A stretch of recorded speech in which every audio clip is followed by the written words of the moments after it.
Assalamualaikum warahmatullahi wabarakatuh.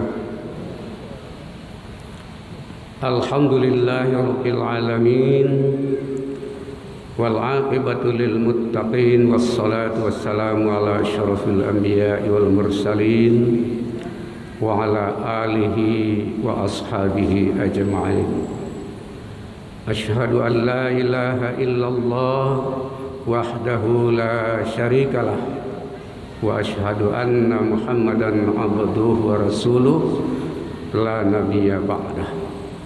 Allahumma salli wa sallim wa barik ala Muhammad wa ala alihi wa ashabihi ajma'in.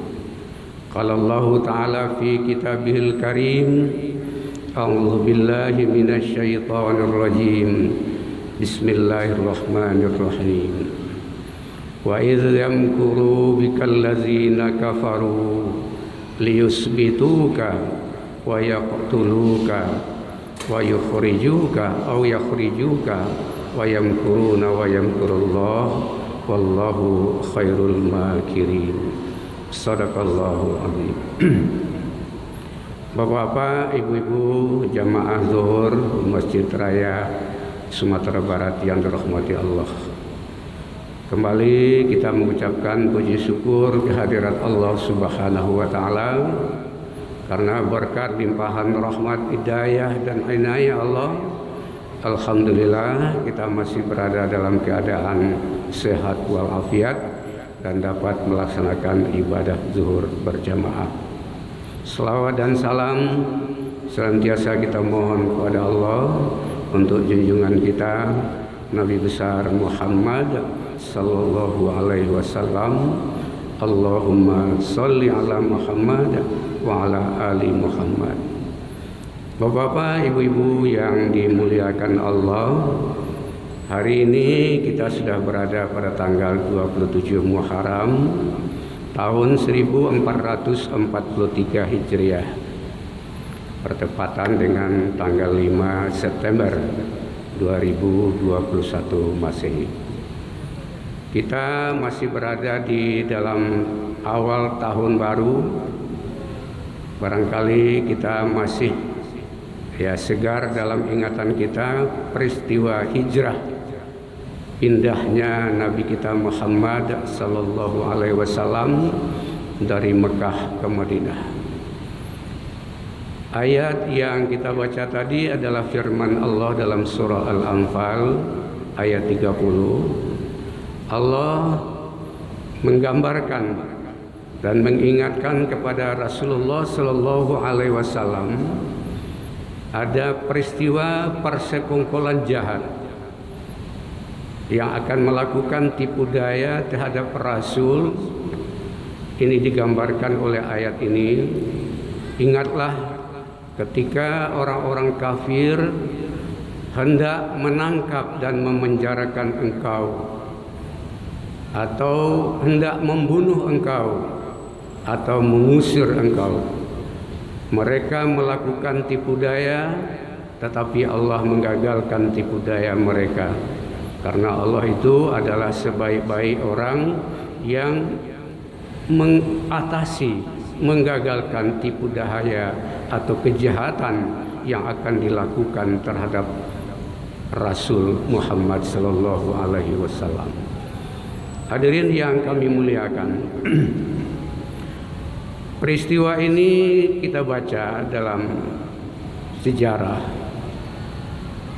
Persekongkolan itu disebabkan karena adanya kekhawatiran kaum kafir Quraisy setelah Nabi Muhammad mengutus sahabat-sahabat beliau dahulu pindah atau hijrah ke Madinah. Ada kekhawatiran dan melihat perkembangan Islam di Madinah itu sangat pesat. Itu yang diawali sebelumnya itu tahun 12 kenabian, ada orang Madinah yang datang melaksanakan ibadah haji sebanyak 12 orang yang dikenal dengan Bai'atul Aqabah atau pernyataan kesetiaan, sumpah setia kepada Nabi yang dilakukan oleh orang Madinah. Kemudian diikuti dengan Aqabah kedua tahun 13 kerasulan. Itu hadir dari Madinah itu jumlahnya lebih dari 70. Ada yang mengatakan 73 orang melaksanakan ibadah haji. Mereka pun melakukan baiat dengan Rasulullah dengan utusan sebanyak 12 orang dari perwakilan mereka. Yang kedua, kekhawatiran mereka, andai kata Nabi dengan umat Islam berkuasa, itu mereka sangat khawatir kalau Nabi akan melaksanakan pembalasan, paling tidak menghalangi perjalanan perdagangan mereka dari Mekah ke Syam. Oleh karena itu mereka bersepakat membuat perjanjian bersama melakukan persekongkolan jahat. Ada 3 alternatif yang dikemukakan. Pertama, agar Nabi ditangkap dan dipenjarakan. Yang kedua, ada usul supaya dibunuh saja. Yang ketiga, atau diusir dari Mekah, dikeluarkan dari Mekah. Yang pertama, ada yang membantah. Kalau sekiranya Nabi Muhammad ditangkap dan dipenjarakan, pasti keluarga Nabi Bani Hashim tidak bersenang hati. Mereka akan berusaha mengeluarkan Rasul.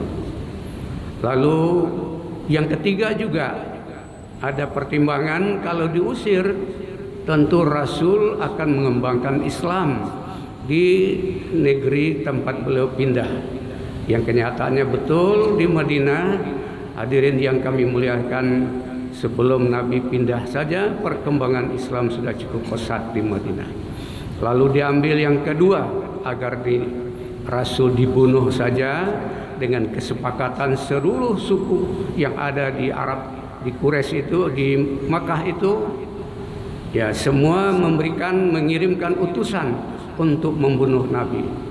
Dan sebelumnya Allah sudah memberitahu pada malam pengepungan Rasul itu Nabi keluar dengan selamat didampingi oleh Abu Bakar, sementara Ali bin Abi Thalib tidur di tempat tidur Rasul. Singkat cerita, hadirin yang kami muliakan, apa gerangan pelajaran yang dapat kita petik terutama dari isi Baiatul Aqabah pertama, dan ini adalah merupakan pokok yang sangat krusial yang perlu diluruskan dan dibentuk serta dibina oleh Rasul untuk menyelamatkan umat di dalam kehidupannya. Apa isi perjanjian Bai'ah Aqabah yang pertama? Pertama yaitu mereka berjanji dan bersumpah tidak akan mempersekutukan Allah, tidak mensyarikatkan Allah. Itu yang pertama. Yang kedua, mereka berjanji tidak akan mencuri. Sedangkan yang ketiga, mereka berjanji dan bersumpah setia tidak akan melakukan perzinaan. Sedangkan yang keempat, mereka berjanji untuk tidak membunuh anak-anak mereka. Sedangkan berikutnya adalah mereka berjanji untuk tidak melakukan memfitnah di antara mereka. Yang terakhir, mereka berjanji untuk tidak mendurhakai Rasul Muhammad sallallahu alaihi wasallam. Hadirin yang kami muliakan, inilah barangkali pokok yang perlu pertama-tama dibenahi oleh Rasul di dalam kehidupan umat Islam, masyarakat baru di Madinah. Kenapa? Ya, pertama adalah tidak mempersekutukan Allah. Ini artinya pembenahan akidah, keimanan. Ini adalah ajaran pokok. Dan ini semua yang menentukan keyakinan kita kepada Allah, bahwa Allah itu menciptakan kita dan seluruh makhluk alam semesta ini dengan segala sifat-sifat Allah. Allah mengetahui, Allah melihat apa saja yang kita lakukan diketahui oleh Allah, dan Allah mempunyai petugas-petugas malaikat yang senantiasa mengikuti langkah perbuatan perkataan kita dan mencatat itu semua. Dan keyakinan inilah yang didudukkan pertama. Yang kedua, kita kenal zaman jahiliyah, soal mencuri ini soal kehidupan biasa saja dalam zaman jahiliyah. Oleh karena itu, ini yang pertama diingatkan oleh Rasul, mereka berjanji tidak akan melakukan pencurian. Hadirin yang kami muliakan, dalam Islam hukum mencuri ini agak tegas dan keras. Siapa yang mencuri, laki-laki atau perempuan, dipotong tangannya. Maka orang-orang talis barat, orang-orang yang tidak senang dengan Islam, mengklaim bahwa hukum Islam itu terlalu kejam, tidak berperi kemanusiaan. Hadirin yang kami muliakan, karena hukum ini tidak tegak, kita lihat dan kita saksikan saat ini, walaupun kadang-kadang ya umat ada yang tahu dengan agama, mengaku beragama Islam, tapi mungkin ya dalam bahasa lain, korupsi toh semakin menjadi-jadi. Mereka tidak takut dengan Allah. Kemudian tidak melakukan perzinaan, karena zina itu adalah perbuatan yang dimaksud oleh Allah fahisyah wa sa'a sabil, perbuatan kotor, dan jalan yang ditempuh itu adalah jalan yang sesat. Hadirin yang kami muliakan, soal ini barangkali ya kita sudah memahami, bahkan itu berkembang dengan LGBT-nya, pergaulan bebas. Maaf hadirin yang kami muliakan, banyak kita menerima laporan anak-anak kita yang akan menikah harus izin dulu ke pengadilan karena menikah di bawah umur. Apa sebabnya? Karena memang mereka sudah terlanjur bebas, mau tidak mau harus dinikahkan oleh orang tuanya. Ternyata jumlahnya itu besar. Malah ada informasi dari satu kecamatan di Sumatera Barat ini, peristiwa pernikahannya sampai 80 peristiwa. Ternyata rata-rata 20 di antara mereka itu ya nikahnya sudah didahului dengan hamil di luar nikah. Na'udzubillah.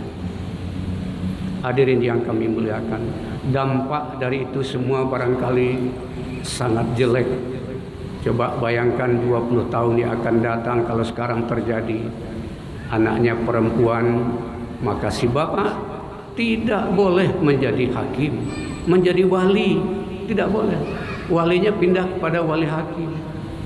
Persoalannya, apakah mungkin seorang bapak 20 tahun yang akan datang lalu dia mengaku di hadapan kantor urusan agama bahwa dia tidak berhak menikahkan anaknya karena peristiwanya begini-begini?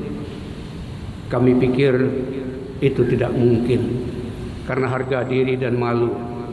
Lantas dia yang menjadi wali sementara tidak sah, artinya anaknya sendiri juga tidak sah nikahnya, akan terjadi pula lah perzinaan dan lahir pula lah anak zina.